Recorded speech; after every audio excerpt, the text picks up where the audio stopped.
A staggering 47% of adults in America are affected by loneliness. And at a time when Americans are social distancing amid the COVID-19 pandemic, and with recent evidence linking loneliness to increased health risks like heart disease, stroke, and depression, addressing this new epidemic with our patients is now more important than ever. Coming to you from the ReachMD studios in Fort Washington, Pennsylvania, this is the ReachMD Book Club.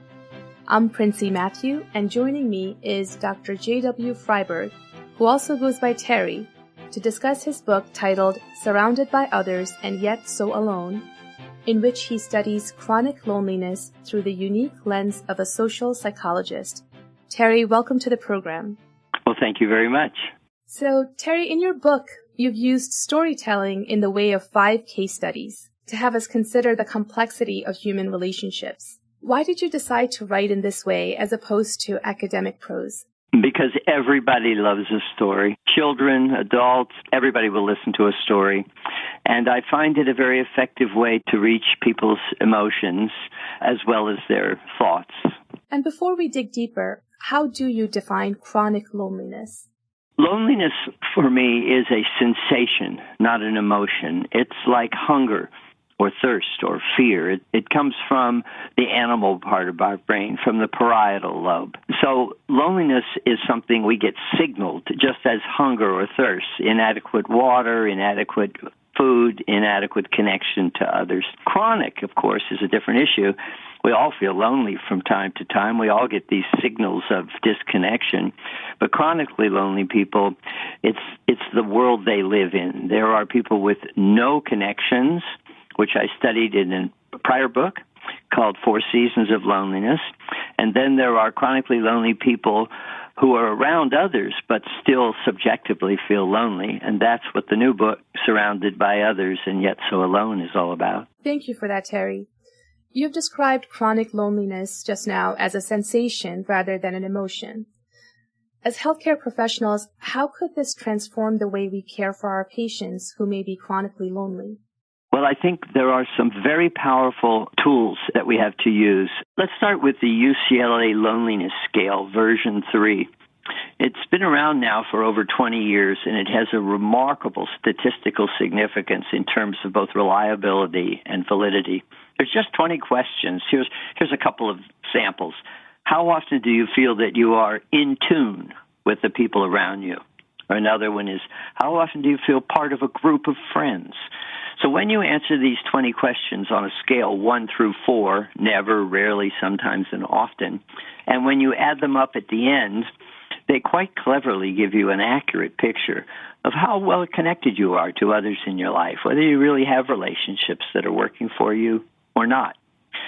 And if someone were to do that and find that they have an issue, they don't have enough connections that they value and that nurture them, they can then turn to the relational assessment chart. By chance, it's also 20 questions. That's coincidental. And when you put the name of relationships up top, Joe, Mary, Harry, your friends, your family, your workmates, and so on, and then you go down the 20 questions, you answer questions on a scale of again, 1 through 5. Here's some samples.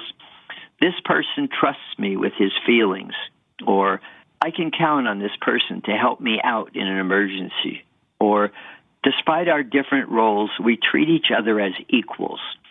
So when you go through these questions for each of your relationships that you want to score, you end up with an aggregate score that's very accurate and a little disturbing sometimes, because you find that sometimes the people you trust the most with your most private and important feelings are not the obvious people in your life. It may be a workmate rather than your wife or husband. It may be a sibling rather than a friend. But you certainly end up with a very powerful and magnified assessment of each of your relationships that you put through this little questionnaire test. You know, Terry, especially since the advent of social media, it seems like we can always be connected with others.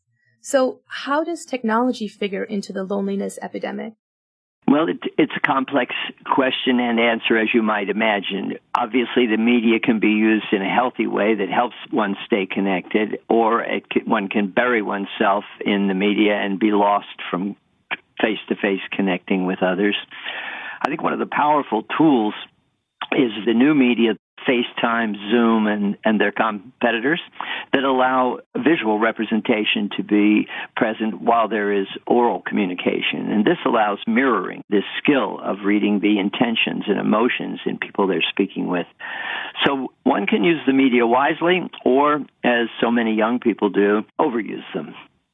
And in fact, the Generation Z and the millennials, so that's 18-year-olds through 38-year-olds, I believe, score the loneliness of any age group on the UCLA loneliness scale that I mentioned earlier. And continuing on with that theme, Terry, can you describe for us the 5 main modes of disconnection you identify in your book? Sure. I just took a look at law cases. I'm also an attorney, and I was general counsel to mental health professionals in the city of Boston for 35 years. And they would call for legal consultation and tell me in the process about their patients. And these cases of chronically lonely people who were misconnected, so they were around other people, broke down into 5 groups. Obstructed connections, people who were too busy to do a good job of being a parent, being a child, being in a relationship with others. Another one was one-way connections, people who get in a relationship for a very different reason than the other person. They're fraudulent connections, people whose relationships are based on fraudulent accountings of who they are. By the way, under this category, about 40% of current new couples have met each other on the Internet, and about 45% of people who put their personal profile on these dating sites lie significantly and materially about who they are and what they believe. So there's a lot of fraud at the basis of modern relationships that probably wasn't there so much in the past. Other relationships have the problem of being tenuous. They're being uncertain, unclear. Obviously, the mental health positives of being in a relationship are based on one's capacity to be confident that the relationship will carry on. And finally, there's a category of dangerous connections, spousal abuse being a classic example. When you talk to a battered spouse and try and convince them to leave, they often won't leave the relationship because it's a type of connection. It's an unhealthy and dangerous type of connection, but for them, a type of connection. So those 5 modes of misconnecting with others, if you like, make up the backbone of the book, and I've written out a client case for each of them. For those just tuning in, you're listening to the ReachMD Book Club. I'm Princy Mathew, and today I'm speaking with Dr. J.W. Freiberg about his book, Surrounded by Others and Yet So Alone. So Terry, let's shift gears and talk about how the COVID-19 pandemic may be impacting those with chronic loneliness. What are some of your observations? Well, I think the best way to answer that question is to take 3 age groups. Let's start with children. Children are divided off from other children and often enough from grandparents. And tracing that through makes one worry because the way in which children practice their relational skills in making friends, in entering groups, in dealing with rejection from groups, remember high school? Or in identifying the local bully and dealing with him. This has to do with children's free play time. So that obviously has been greatly compromised. And this doesn't happen between siblings. It's non-sibling children free play where children work out their relational skill sets. If you look to middle-aged people, the working people, there are a lot less relationships going on, and they've lost the closeness of physical contact, of the mirroring capacity that comes when they're near others, of touching others. The loss of touch is going to have a big psychological effect, I think. We are the kind of mammal that brush up against each other and enjoy hugging and touching. It's part of our animal nature, so that's an issue. And then for older people, retired people, for grandparents, it's an enormous gap. And I've been thinking lately about what grandparents supply, since we know parents supply children with the skill sets they will use to learn to value close relations with others. Grandparents connect us to the history of our families. It takes 2 points to define a line, and I think it takes 2 generations to define a lineage. So grandparents, I think, are greatly saddened by this distance from their grandchildren, and one can only hope that the medical field is able to bring this disease under control soon enough where people can get back to being close to one another and touching with one another and dealing with one another in all three of these age groups. And just to bring all of this together, how can we lower our risk of becoming chronically lonely, especially during this current season of sheltering in place and social distancing due to the COVID-19 pandemic? Well, I take a look at that in three ways, if you like. Relational due diligence, taking a good look at who our important relationships are and doing something about it. Secondly, relational repair, maintenance, like we do for our car, for example. You have to call your cousins and your friends. We're much more divided off from our family and our childhood and friends than throughout the entire history of human beings up to just a few generations ago. We don't grow up around our cousins very often these days. In the past, everyone always did. So picking up that phone, or better yet, one of the smartphones with their photo capacity, and getting back in touch with your cousins, for example, is a way of strengthening that family lineage that you come from.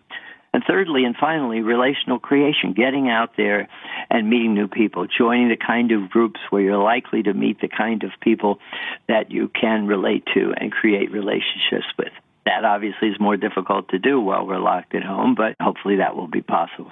Those are some great tips for us to keep in mind, not only for ourselves, but also for our patients who may be struggling with loneliness during this time.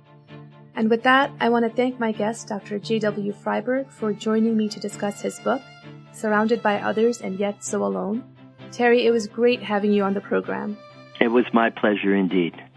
I'm Princy Mathew. To access this episode and others in this series, visit reachmd.com/book club, where you can be part of the knowledge. Thanks for listening.